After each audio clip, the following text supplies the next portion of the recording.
Welcome back to the Center on Buffalo podcast. We're joined by a friend of the show, and that's Sal Capaccio, my broadcast partner. Sal, welcome to the podcast, brother. All right, great to be back on with you, buddy. Happy Thanksgiving to you and your family, of course. Yeah, likewise, likewise. How'd you guys enjoy the bye week? I know you guys went out to California. We did. We had a great time. Every year when the schedule comes out, one of the first things I think both of us look for is when is the bye week, right? Right. Because it's for competitive purposes and for the Bills and for what does our life look like. And every year when the bye week happens, we try to get away a little bit. And if we can get to Florida, because we have family and friends there, it's great, especially if it's in November or something like that. Well, I also like to kind of match it up and see, are the Sabres doing anything? Maybe we could take a little trip. And sure enough, this year happened to notice Sabres are in San Jose the weekend of the Bills bye week. And I'm like, oh my God, how cool would that be? Go to California, get some warm weather, watch a Sabres game. So we planned it. And then you know how things work. Well, if we're going to go out there, might as well do this, do that. Went to San Francisco, Alcatraz, San Jose Sharks, Sabres game, Napa. It was incredibly rainy, though, like record rains for San Wow. Francisco while we were there for a couple of days. But that only lasted about a day and a half. And then it was okay weather. It wasn't great. And we still were able to do everything we wanted to do. We had a great time. It was pretty awesome. Good, good. Let's give a quick Sabres update. They're sitting at what, 11 Yeah. 9 and 1. They're in the playoffs as it sits right now. They hold the longest playoff drought in all of the NHL. So, what do you think the chances are that they can break that drought this year? Yeah, and tied with the New York Jets for the longest in professional North American sports right now, by the way, Wow. right? The last time the Sabres were in was the last time the Jets were in, and it doesn't look like the Jets are going to break their drought. So maybe the Sabres can make it. Look, I like the way they're playing right now. Let's remember 11 9 and 1. They lost their first three games. They were in Europe. Hmm. They came back and lost. They were 0 and 3. Since then, they've been 11 6 and 1, which is a nice record. I think a lot was made about Lindy Ruff being hired as maybe a sentimental coach and reach to the past. Lindy Ruff's a good freaking NHL coach. He's done a lot of winning. And I think he's really starting to figure this team out. What's really impressive to me, Eric, is, much like we talk about with the Bills as a transition here, with Sean McDermott was able to do with the defense last year, despite all the injuries. They're winning games without Tage Thompson on the ice. They won three in California. He hasn't played. He's coming back as we talk here the night before Thanksgiving. He's going to come back and play against the Wild. I like this team right now. I like the position that, I like the way they're playing, the way they're trending. Still a lot of hockey to play. They're young.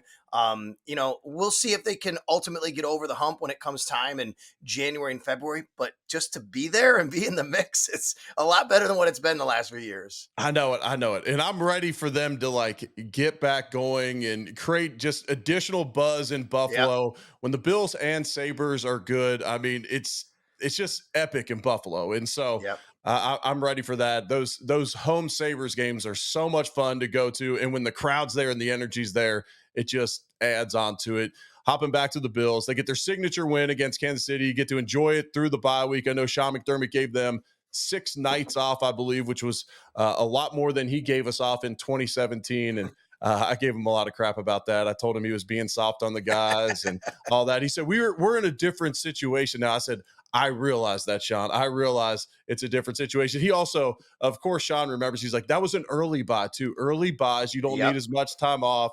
And so I'll give him that, but I still like to give Sean as much I was just thinking crap as I about that. can. I'm like, in 2017, I'm going to look right now. Oh, that was a week 6 buy. Yeah. So, you guys had a long grind after that. And you came back after the buy. Sean's been great after the buy, by the way. 7 and Um, 0, 7 and 0 coming off the bye. it's amazing that first year you guys beat the Bucks. That's Trey White punching the ball out at the end of the game, the fumble, and then you beat the Oakland Raiders. You come out of the bye and you win those two games, and you had a long grind. And I agree, this bye is later than normal, and I like that for this team. I like that for competitive purposes and advantages, to kind of get healthier as the team goes on. Plus, let's be honest, they've been banged up a little bit. They kind of needed this bye to reset a little bit to get the roster back to kind of where it needed to go. Do you think this is the week we see Matt Milano back in the lineup? That's the big question, right? I do. I wonder, Eric, how much that is, but Right. operationally, so everybody knows who's listening. The Bills have until Saturday at 4 p.m. to activate him if they want him to play on Sunday. If they don't activate him, but don't worry, they have until next Wednesday. The 21-day window would then expire, so they could wait until next week and say, "Let's do it next week," and then he can play against the LA Rams. I anticipate him being activated. I think the question from there is, does he actually? They do have a spot on the roster. They only have 52 right now. So you save that spot for Matt. You activate him by Saturday at 4 p.m. And the question is, does he actually suit up and play, or is he a game day inactive? If you're going to do it, I think you're going to do it. The question is then how much he actually plays. And I think from there, that's going to be really, I'm super fascinated about how they play that. I've always thought that when Matt comes back, he's the starting will linebacker. Yes. Now, it doesn't mean it's week one necessarily he comes back, but I do think that once they are confident that he's ready to play, a full boatload of snaps, I think that he gets inserted back as the will linebacker. He is the starter. Dorian Williams has been filling in as the backup. Yeah, and then it'll be interesting to see if they get to some three linebacker sets. It Yep. could be against San Francisco, who, if Brock Purdy doesn't play, they'll have to rely on the run game heavily. You could get three linebacker sets out there. I don't love the thought of going to a three linebacker set too often because then maybe your best player on defense, Taron Johnson, would likely come off the field. There's teams like the Colts who move the slot corner outside, but then you're taking Douglas or Benford off the Yeah. field, and you're likely not putting Taron Johnson back on the back end and playing him into safety role. So it'll be interesting to see how they roll that out there. But, Dorian Williams has played well this year. I've been really encouraged with his growth this season. And so it's going to be interesting to see how that all shakes out. And, having a guy backing up and a Dorian Williams, who also then enhances your special teams likely, but having him as a backup and in case of injury, you have a guy that's got a ton of experience. That's a great spot to be in right now. But I'm excited to see 58 out on the field. And I mean, that ovation that he's going to get after all that he's been through, coming off the knee injury, then you have the bicep tear. I mean, all of that coming back, it's going to be fun to see him out there. And then you also could get back Coleman, Kincaid, Spencer Brown. This is a team that's getting healthier. Yes, they've been banged up this year, but a lot of the injuries that they've had are guys that can come back off those injuries later in the season. And then you hope that if they come back fully healthy, now you got a guy with some fresh legs ready to take this final stretch of the season. Yeah, let me go back to Matt Milano. A couple of things you touched on. You're right. Like I've heard people compare it to, well, he is 30, and look what happened with Tre'Davious White. And I get it. Like he is 30, he hasn't played in 13 months, but he's also not coming off a knee and Achilles injury in a position that's requiring so much, back and forth and stress on those legs necessarily to change direction and run with people, down the field. So in Matt Milano, we know that he's taking care of his body. He's, the guy is incredibly, dedicated to being able to do that. And I think that putting him back and it's a bicep injury, right? I mean, like yes, that's obviously something you want to be concerned with when he's coming back to make sure. But it gave 3 months for the leg to heal too. That's kind Yep. of the silver lining here for that. The other thing is what you said about the ovation. So the last time we saw the Bills at home against Kansas City, they introduced the offense. So my guess is they're going to introduce the defense Yep. on Sunday night. Can you imagine if Matt Milano's introduced with the starting defense, what that's going to be like? National television and a bit of a snow globe atmosphere with the snow coming down. It's going to be amazing. It's getting chills down my spine thinking about it. You brought up Dalton Kincaid. I mean, it's been a couple of weeks here. I don't know how close he was. He didn't practice at all a couple of weeks ago. So we'll see, but you would think that he's at least trending towards, it didn't seem like anything super serious. Spencer Brown was close enough where I'd be stunned if he didn't, play this week, obviously. And then Keon Coleman's interesting because even if he's getting back to practice, it'll be 3 weeks off, close to a month. You wonder if they put him back on the field. Remember when Taryn and Terrell came back, they gave him an extra week before they actually put him back on the field, right? And I wonder if, that's something. And then the other guy that we have to talk about, Dwayne Carter has now served his 4 games on IR. Yep. They could get him back at some point here coming up as well. And he was playing some really good football Yeah. before he hurt his wrist. So, yeah, the Bills are getting healthy at the right time. So, when I look on the Weather Channel right now, Ooh. if you look on the Weather Channel app right now, it's saying like 1 to 3 inches, maybe Saturday, Sunday. What type of forecast are we looking at through the weekend? Because I was doing a WBN hit earlier today, and before I went on their radio for that interview, they were talking about possible lake effect snow. Okay. So we all know that neither Eric or I are meteorologists here. We like to play them on the radio and But we're podcast friends with some. sometime. That's right, we are. And I have been in contact with Pat Hammer, obviously. And Pat Hammer is going to be on my radio show as he has every Friday. My show will be on Friday this week, Black Friday as normal. I'll have Sean McDermott at 10:45. We'll get the injury update on WGR Sports Radio 550. That's always the best time. Like we get the breaking news on injuries, and that's going to be awesome to hear what he says about Matt Milano, maybe. And then Pat Hammer always comes on at 11:30. Now I've been in contact with Pat. And, these things are always tricky, as Pat will tell you. From my understanding, from reading, from listening, and all that kind of stuff, there's going to be a pretty significant lake effect situation going on, maybe Friday night into Saturday and even into Sunday. It's mainly going to be south of Buffalo. Some in Buffalo is going to hit it, but that's where Orchard Park is, south of Buffalo. How far south, how far north is the question. How much each area is going to get is the question. It's going to be, if you're coming up south from Erie, from Pennsylvania, from Jamestown, it's going to be dicey. You're going to get a lot of snow. It's going to be a very tricky travel situation. If you're coming from the north, it's not going to be as bad. But once you hit that wall and you get right to around, Orchard Park and Hamburg, that's where I think the question is going to come in. You talk about 1 to 3 inches. I've seen up to maybe a foot or more in like those places south of Buffalo. So I think it just really depends on that. Well, I think we're definitely bracing for snow at some point, in Orchard Park, even during the game. I think the question is how much, and then obviously the impact on travel for people. Yeah, yeah. I'm gonna pack my snow boots and pray my flights get in. I'm coming in a Yeah. day early, and it's a night game. So if it's a planes, trains, and automobile situation, I'm gonna get there. We'll just Well, you're figure not out. flying into the Jamestown airport, right? You're flying into Cheektowaga, so that would be good. I would think that hopefully travel wise for you and anybody flying in would be okay. But you know how things work, around the country. This is not just in Buffalo. This is going to affect the Lake Erie cities, right? And Cleveland up through Erie. So obviously travel could be impacted. So I think we're gonna be looking at a game that it's gonna have some snow involved. It's also gonna be probably a little breezy and some pretty wintry like conditions, I guess, for the first time. We can't complain, Eric. We've had great weather I was for just gonna Bills say games that. this year, and then we have two dome games coming up after this. Yeah, yeah. So you playing your role on the sideline during the game, you're gonna be bundled up this week, but then I you'll am. you'll catch a break with LA, then dome games. So Detroit. we'll Yep. yeah, yeah. So we'll be all right. All right.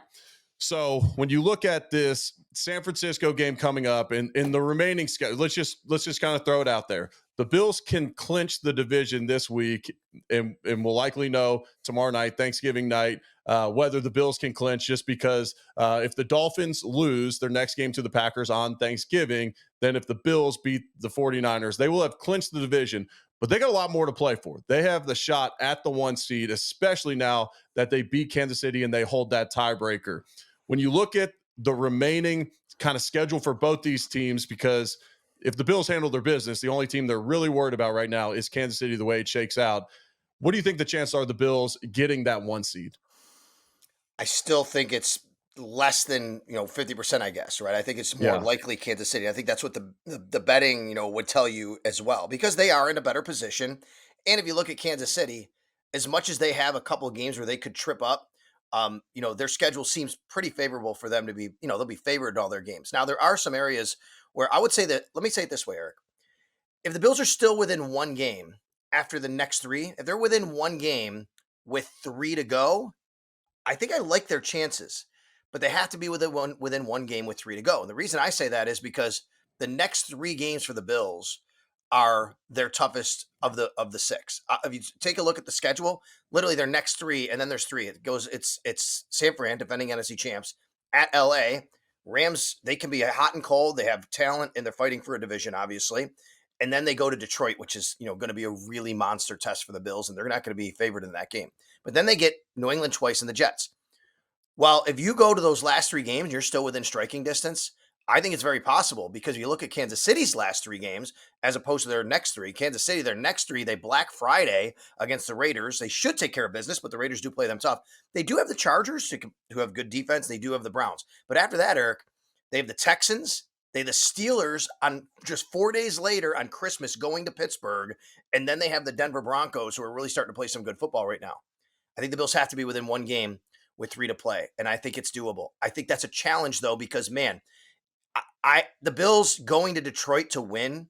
If As I sit here right now, I don't know if I can pick the Bills to go to Detroit and win. Detroit's going to be, they're incredible on both sides of the ball. They're also going to be on 10 days rest. They're going to come off a Thursday game playing that game against the Bills, which is a nice competitive advantage for them. So I don't love their chances of getting the 1 seed, but I still think it's very reasonable it could happen.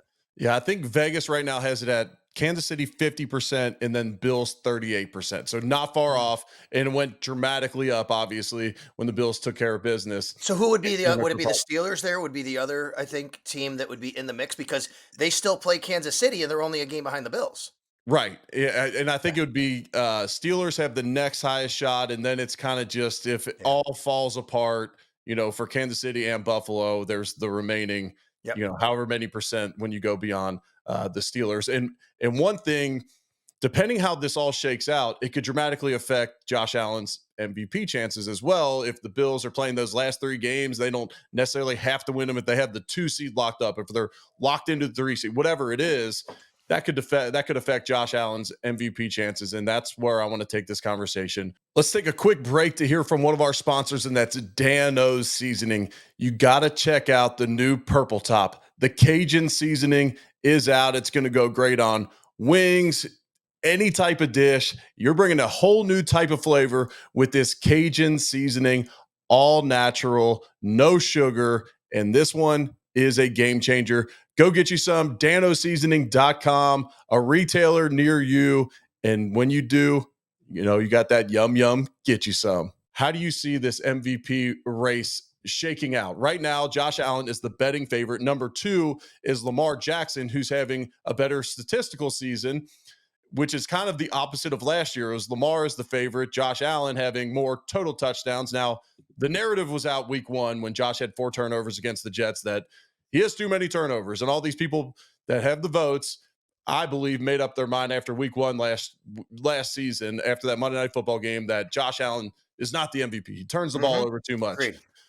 Number 3, his odds went from plus 5,000 to plus 475. So dramatic increase for Saquon Barkley. So right now, that's kind of the 3-horse race for the MVP. How do you see this shaking out? This is a really interesting conversation, isn't it? I mean, we've been down this road. We all know how valuable Josh is and how great he is and what he means to the Buffalo Bills. And I think we could make the argument over the last few years that, maybe he should have received it or not. But not to take anything away from Lamar last year and what he did and the seasons that other players have had that have won it over Josh. I would say this, though. I do think, and you brought it up, there is an inherent bias in voters with 2 things. Number 1, turnovers for quarterbacks. When you look at a number that has a big turnover number, I think that for some reason, a lot of voters are still very old school, Eric, and think, well, he turns the ball over too much. Whoever that is, I can't vote for him for MVP. Whereas we know, look at that's the way Josh plays, and we will take that because all of the positive he gives you, even with some of the turnovers he's had in his career, the good far outweighs the bad. So you can give me a turnover, a bad interception, a bad fumble, because I'm going to get 3 incredible plays that turn into touchdowns from Josh Allen because of that. So I think from us being close up to it, we know that, but that's just not how voters think. It's unfortunate because I think they're just stuck in this old school mentality of turnovers are so bad, we can't vote for somebody who has, a high turnover rate, which has really hurt Josh. But what's happened this year? He's been so good at protecting the ball. Oh, coincidentally, now he's the MVP favorite, right? Because I think people see this is, hey, I can vote for a guy who's going to take care of the football. I just think it's a bad way to think, but it's actually helping Josh. The other thing that actually does help Josh here, I also think there's an inherent bias against running backs from voters. Yeah. And I think I might agree with that. I get it. Like, Saquon's having an amazing year.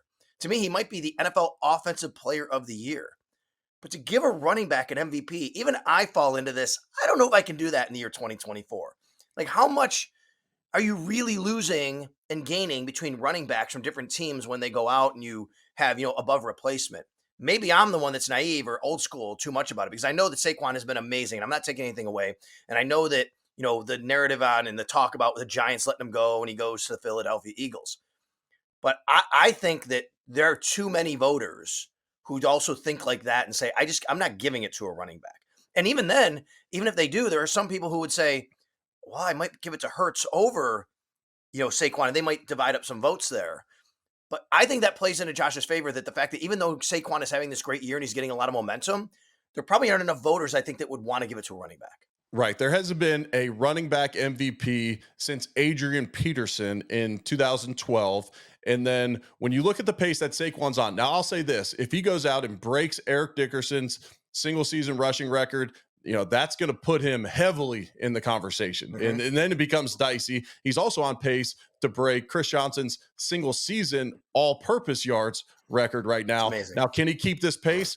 We'll see. I mean, teams are going to start fully focusing on him. Now, does that help Hurts in the passing game on the outside? Probably, but teams are going to start focusing on him so much just with this pace he's on right now. Back to the point about Josh Allen and the turnovers, I almost feel like some of the maybe arrogance of the voters saying, well, Josh hurt us last year. He hurt us in our media appearances, say that he turns the ball over too much, and now he's Oh, playing like we want him to play, and how he should have been playing. yeah, right.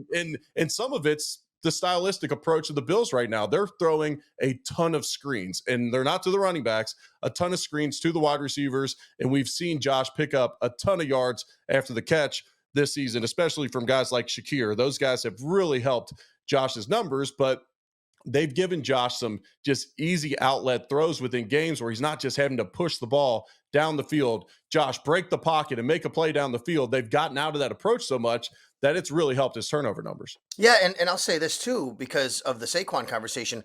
Wasn't this the same conversation a month and a half ago about Derrick Henry? Like Derrick Henry was the guy that we were talking about, but then you have Lamar on his team, right? You look at the Eagles, and they have both Saquon and Jalen Hurts. And Jalen Hurts has had some ups and downs, but he's playing really good football right now. And then you have obviously Lamar, who's an MVP, candidate and one of the favorites, and Derrick Henry's having this great season. And I just think that the way it works sometimes, you're gonna have a lot of people kind of trying to dissect what's going on with those teams and who's the most valuable and who you give it to. I don't think there's no debate on the Buffalo Bills. It's not like Josh Allen's going against his own teammate James Cook, who's having a nice year, but James Cook isn't the most valuable player on the Bills, and none of the wide receivers. It's Josh Allen. This team is 9-2, and Josh Allen is, I'm not saying the reason. Of course, there's a lot of reasons for it, but that's the guy, right? I mean, you look at these other teams, and they have these players at these other positions, quarterback and running back, and AJ Brown, in Philadelphia, and what he's doing when he's healthy. And I just think that any rational voter would look and say, "Oh my God!" In a year where the Bills, we were all told, Eric, going to take a step back, right? Yep. Step back, reset, rebuild, whatever, transition. Even Brandon Bean said transition year, however you want to take that. In a year like that, here they are with their best record after 11 games since 1992, the best start in the McDermott Bean era. Yeah, and you also had Josh have a signature moment. Those signature moments count. Yes. It was Lamar Jackson in his first MVP win when he took off down the middle of the field. He spins out against the Bengals and takes it to the house. That was his signature MVP moment. I believe Josh's was his final 26-yard run against the Chiefs to seal the game. And then I believe if Josh plays well against the Lions, which is going to, Yeah. I mean, the Bills Chiefs game had the highest number of viewers since 2007 or 2008. It was a Colts Patriots matchup. So it's 15 years, Amazing. 16, 17 years later. That's the highest number of viewers. And so that Bills Lions game could catch some serious ratings as well. If Josh is able to have a nice game in Detroit, I think he seals the deal there because as hard as it is, it's not like college football where one game can take you out of it. If you have a serious MVP moment again against the Lions, I think it's over. Josh Allen takes it this year. And look, Josh is going to tell you, I don't care about the MVP. I don't care about Pro Bowl. I don't care about the All Pro. I care about winning a championship. Well, you know what? I care. I care for Josh because I felt like he's deserved it in the past. I felt like he should have been way more in the conversation last year when he had Mhm. 51 total touchdowns to Lamar's 34. I understand the turnovers there. When you put the team on your back like he did last year on that final stretch, they went 5 in a row to win the division, get the 2 seed. I just feel like he should have been more in the conversation last year, and I want it for him. And you know what? He's going to tell you he doesn't care. Well, Eric Wood cares. And Well, I know, and I know it'd mean a lot to Bills fans as well. Eric, and I'm sure he's going to say that. I'm sure Josh Allen would love it, though, right? He'd love to win the MVP. Of course he would. Who wouldn't want to have, an honor like that bestowed upon him? No doubt about it. It's not the end all be all. His goal is to win a Super Bowl. We all know that. But I do think there are clues this year that I've picked up on going back to even August when even Sean McDermott, well, Josh has goals. I remember he said that at some point. Josh has, personal goals as well, however he phrased it. And then I remember a few weeks ago, we were in the locker room and Deion Dawkins mentioned something like, we really want to, what Josh, what we want for Josh or something. The way he phrased it got me thinking, I think they want it for him. I think the Bills organization, I think his players, his teammates, I think they all know, like, we got an MVP here. Let's get this guy the MVP. And yes, we all know that's not trumping winning a Super Bowl, but I think it matters in that building. And why wouldn't it, right? I mean, the Bills have only had one MVP in their history. That was Thurman Thomas in the Yep. 1990s, an NFL MVP. To have an MVP in your building, an MVP player, is an amazing accomplishment for any organization. Why would they not want that? And I'm sure they do. I think it matters to his teammates. I think Josh would love to have an MVP. It's not the thing that he's after more than anything. It's a Super Bowl, but I do think it matters. And they're not gonna come out and say that, because that's not just how people talk. And it's certainly not how this organization and the people associated with it talk. But I think it matters to everybody down there. Yeah, I think so as well. And Josh says all the right things, but he is a ball buster. He's petty. And to win it this year, when Diggs leaves and everyone says, he was the reason for your success. Look at his Being numbers number one trash before. talker and now maybe MVP, right? I mean, like, Yeah, I the think. number one overrated. Whatever. Remember that stuff Yeah, coming yeah. out Number in one August? overrated player in the NFL. Also voted the number one trash talker in the NFL. And then you lose Diggs, and you're going to do it with this everybody eats mentality, which Yeah. in weeks 4 and 5 was mocked. And everyone said, well, everybody eats. Well, nobody eats when you play a good team. Well, now look. And I think that just behind closed doors, the pettiness that Josh can possess in pro athletes in general. I mean, you live to throw stuff in people's faces, and so I think it would mean a lot to him Let to me ask you especially this: win it this year. Do you? I I wonder, and why I don't get why Sean McDermott is not getting more love for Coach of the Year. Right. I mean, I'm looking at the odds. Dan Quinn, Kevin O'Connell, Andy Reid. Stop me when you hear Sean McDermott's name. Jim Harbaugh, Dan Quinn, Kevin O'Connell, Andy Reid, Jim Harbaugh, Dan Campbell, Mike Tomlin, Sean Payton, Jonathan Gannon, Matt LaFleur, Sean McVay. What Wow. what what are we doing? Yeah, you got a guy in Sean McDermott who dealt with a banged up roster, through the early part of this season. The the epitome of consistency. They have the widest point margin in all of the AFC. Yeah, to me, It's wild to is, me. is it because in the media he's so dry? He doesn't get the quotes that a Dan Campbell gets. And Um, look, this is a Bills team that's been so consistent over the years that it's not like, oh, well, look at this turnaround that they're having now. It's just same old consistent Bills. They're about to lock up the division for the fifth year in a row. I will tell you, I don't think that's it. I think Sean, obviously, if he was more of a personality, he might help himself. I don't think that's it. What I think it is, and I actually fall into this category a bit sometimes, which is I do think that a lot of times your coach of the year, your manager of the year, whatever it is, should go to the person who does the most with the least, right? And that hurts people like Sean McDermott who have maybe the MVP, like Josh Allen. That's probably why. Because look at the list, right? Dan Quinn's the favorite, rookie quarterback. No one expected anything. Kevin O'Connell, after they lose, what is going on at quarterback there? People thought they could be even tanking or getting the number one pick. Minnesota Vikings, look at them. And then you have Andy Reid, though, which doesn't speak to that, which obviously is crazy. But they were undefeated for so long. I think what happens with Coach of the Year is it generally goes to someone who doesn't you don't have as much expectations and you outperform them. But in that regard, I think that's why Sean McDermott should definitely be in the conversation. Let's go back to what we just said. How many times did you and I go on a show in the summer in August where people, whether it's New York or Chicago or national radio or TV, and people say, boy, is this a step back year for the Bills?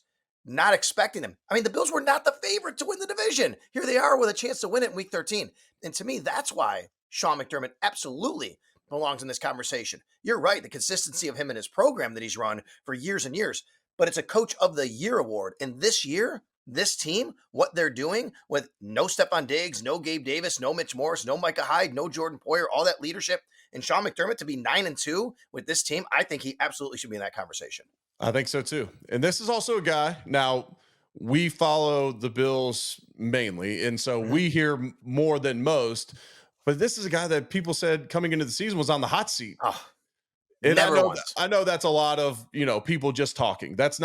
That's not the Pagulas releasing a statement. That's not Brandon Bean releasing a statement saying that. But, there's people that would say, well, he just can't get over the hump. Well, neither can anyone else in the AFC right now. The Chiefs have made five AFC, or they since 2018 they made the AFC Championship game Yeah. every single season. So there's a lot of other teams that can't get over the hump as well. And so to me, yeah, that was garbage when people were saying that, he's on the hot seat. I also think Sean, just quickly, I think he's done a great job of adapting to the game, getting more aggressive in his Mhm. decisions on fourth downs. The Bills are as aggressive as anybody in the NFL right now. The Bills and the Lions kind of go back and forth for who's the most aggressive on fourth down. He's got two 30-something-year-old quarterbacks or coordinators right now who are playing or who are coordinating styles of defense that work in the NFL, this new age of football. And he's adapted his style. He's given up the play calling duties to Bobby Babich this year. That's paid off as well. It allows him to maybe focus more on just the day to day, the coaching decisions in game, focus in on those moments. He's brought a former official, and John Perry on staff to help out with, officiating rules and challenges and all that. I just feel like throughout Sean's tenure as head coach, he's done a phenomenal job just adapting to each and every team and then adapting himself to this new age of the NFL. No doubt about it. I think last week, the last game they played, I should say, a really great example. The signature play for Josh Allen is the result of Sean McDermott deciding to go for it in that situation. And I don't know if in years past he necessarily would have, right? Maybe last year. I mean, he's been aggressive throughout his career, but definitely trending even more aggressive as his, tenure has gone on here. And his explanation was great. And he was on WGR Sports Radio 550 with Shope and the Bulldog, I heard this. It was great. and Shope asked him to break down like that decision making, fourth down, what goes into it, going into the game plan. And Sean was really good. You're right, and you don't get a lot from Sean sometimes, but he gave you more than normal. I really liked it, and he went back and described how the process starts early in the week and what their overall thinking is if we get to those types of situations. And what he basically said, paraphrasing, was, we know that Andy Reid and Patrick Mahomes win games like that a lot. You can't give them a one score disadvantage with getting the ball with 2 minutes to play. They're going to come down and score. So we wanted to make sure that we didn't give them an opportunity. That's basically what he was saying, in a manner of speaking. And that's why they went for it. And it worked out. And I think the more that happens, it even emboldens him more to be more aggressive and to go for it, and reinforces that he made those right decisions. Sean McDermott's not perfect, of course not. He had a challenge that I disagreed with, against the Chiefs, the DeAndre Hopkins catch on the sidelines. He hasn't been great in that regard. Okay, He I was have one some for three feedback on this that. year. I have Okay, some go ahead. What feedback on happened? that. Did he think that maybe we bobbled it? Yes, but Okay. so I had a conversation with John Perry, Okay. and I'm going to go out on a limb here and think that John would not mind me saying this. Okay. Okay, so I ran into John Perry at the hotel the next day, and we had a conversation about that challenge. There was two things at play. If any part of the play gets overturned, then you get your timeout back, and it's a successful challenge. So there was two things. One, it was a questionable catch. And look, it's hard to determine what's a catch in the NFL. The ball moved a hair. Are they going to overturn it or not? Maybe. That would have put them, I believe, at a third and long. And so they were willing to take that chance. Also, the spot was bad. He went past the first down. So it should have either been a first down or an incomplete pass. And so they were challenging, yes, the catch, but if they would have said that ball was actually a half yard forward, yes, the Chiefs get the first down, but the Bills take a shot and maybe they back them up to a third and long. But it also should have been a first down. So John was saying there was actually two things in question on the Did they play. want them to have the first down, you're saying? They No. didn't mind it to keep their timeout, but Okay. they also I could have got it. forced a third and long in that situation. And so that Right. was their explanation on that. And I believe John would be fine with me telling that story because it sheds a better light Yeah. onto what they were thinking in that moment. Because in the moment, I thought it was pretty dumb to challenge. And then when I heard John's explanation, when we had our conversation, I thought it was excellent. Okay, so it was right in front of me. I saw him. I thought he got 2 feet in and caught the ball. And after they challenged, I thought, you know what? I bet you they're challenging because as he took it down, it did move slightly. And I Yep. think I'm okay. I think maybe they're challenging control of the ball right there. Right. The whole point is a lot of stuff goes into this. Right. A lot Yep. of things you're thinking about, as you just pointed out. I mean, I appreciate you doing that. And that those are moments that you could definitely, anybody looking the outside can go, oh, it's a bad challenge, you shouldn't have done that, and criticize Sean. He's not perfect, there's no doubt about that, but I think that because of these little moments where he's had growth over the years, that's what's helping to add up to where the Bills are right now, and 9-2 in the standings, because we always know they're very detail oriented. You played for the guy. I mean, that's just, they're always going to be buttoned up with, the details and the slim margins. those little things, then when you get in those critical decision making moments, that's where he's been criticized over the years. And I think he's evolved, as you said, especially this year and seeing how some of these have played out. Yep, absolutely. All right, couple quick ones for you before we go. What's your favorite Thanksgiving side? Stuffing, no doubt. I am a big stuffing guy. I love stuffing. We went in San Francisco, we went out west. There was a famous place called, I think it's called Tommy's Joint. It was right across from our hotel. And they had, it was like an old school, kind of a barbecue. They had actually like a beef on weck, but that wasn't the weck rolls, roast beef, and they had everything. And a big turkey leg. And Max got the turkey leg with the stuffing on the side. And I'm like, I got to have that stuffing. Nice, nice. Yeah, I would say I enjoy stuffing. Sometimes it's called dressing. I'm not sure which is more appropriate. Um, Been on a big corn pudding lately. Ooh. Yeah, my wife makes a great corn pudding. Now we just got back from Florida yesterday. We hired out, we outsourced a lot of our Thanksgiving meal that we're hosting tomorrow. So for my family that listens to this podcast tomorrow, not all of it will be Leslie's cooking, and my wife can absolutely crush a I Thanksgiving love it. meal. Way to go, But Leslie. we decided to stay in Florida a little extra long, and Okay. so now we paid for Thanksgiving, most of it to be made for us tomorrow. Yeah, in California, you got to be careful if you're going to Tommy's Joint or Tommy's Joints. That can mean two different things Yeah, in no doubt. California. In Yes. California. All right, I have a golf game scheduled for 11:30 a.m. in Louisville today. I believe it's a high of 45. Ooh. Shouldn't be too windy. What's your cutoff for golf weather?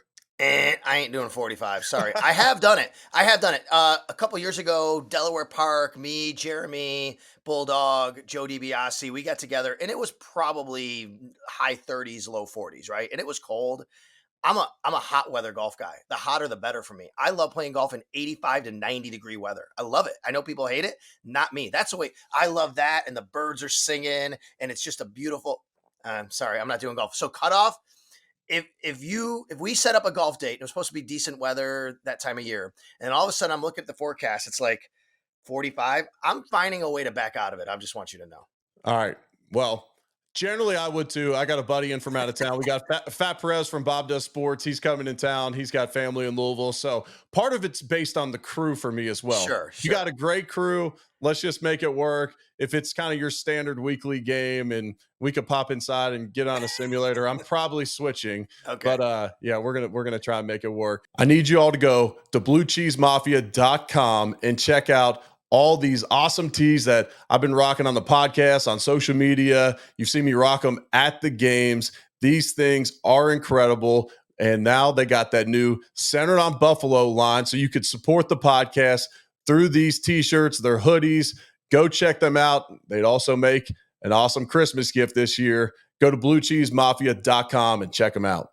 Sal, I appreciate the time. That was a fun conversation. As always, I appreciate you, brother. You too. Hey, safe travels to you coming up this weekend for the game, and happy Thanksgiving to you and your family. Yep, absolutely. Happy Thanksgiving to you guys as well.